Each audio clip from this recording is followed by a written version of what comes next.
So today is the 6th of November and we are here in Johannesburg. Now this is a press statement to respond to the Johannesburg High Court ruling.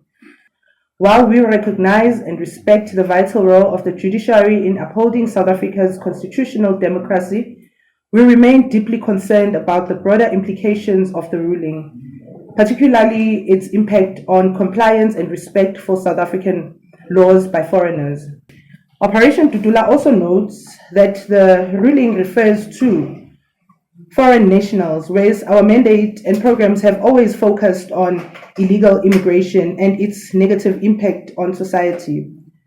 Operation Dudula, as part of community, has a civic duty to report and assist the state in dealing with illegal immigration and all form of illegality.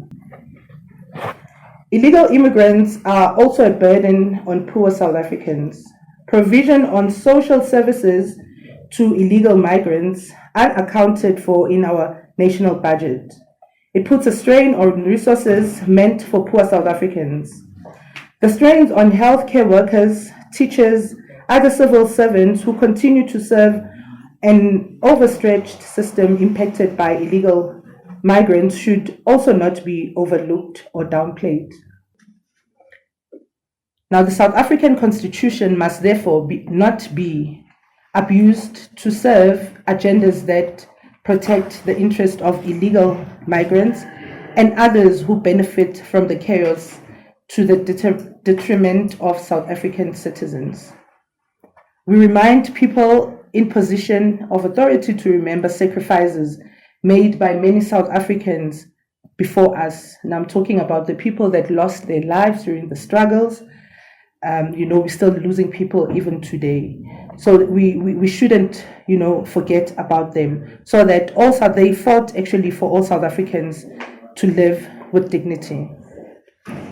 Our grandmothers, parents, children, great-grandchildren, brothers and sisters who are forced to share limited social services with illegal foreigners, thus depriving them of basic human rights, services such as health and education, but not just limited to that.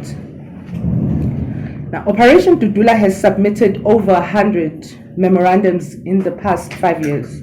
Now, this also includes memorandum submitted to the Presidency, the Department of Home Affairs, the Department of Labor and Employment, SAPS, municipalities, and other state agencies. Now, we've been urging them to enforce applicable laws. Now, in April 2022, we also wrote to the Public Protector requesting an intervention and investigation on corruption within state agencies like Home Affairs, SAPS, and the Department of Labor. Sure, these are revelations.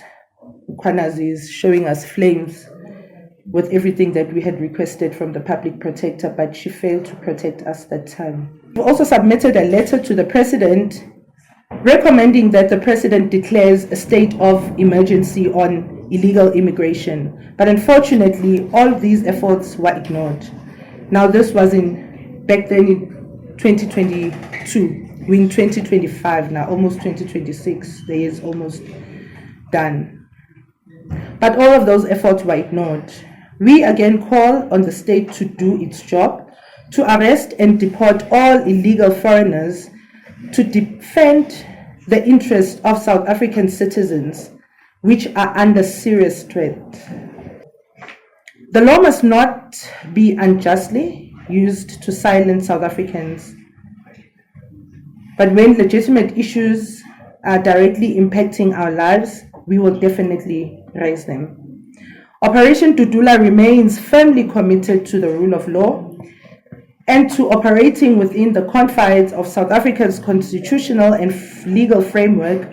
However, we will not shy away from holding the state accountable where implementation of court rulings undermines the country's ability to enforce immigration laws efficiently.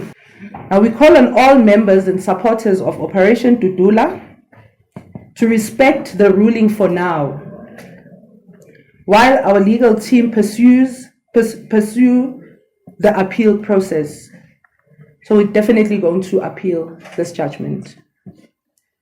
We further urge all South Africans to remain vigilant, exercise their rights responsibly under the law, and continue to report suspicious or illegal activities to the law enforcement authorities as empowered by the Constitution.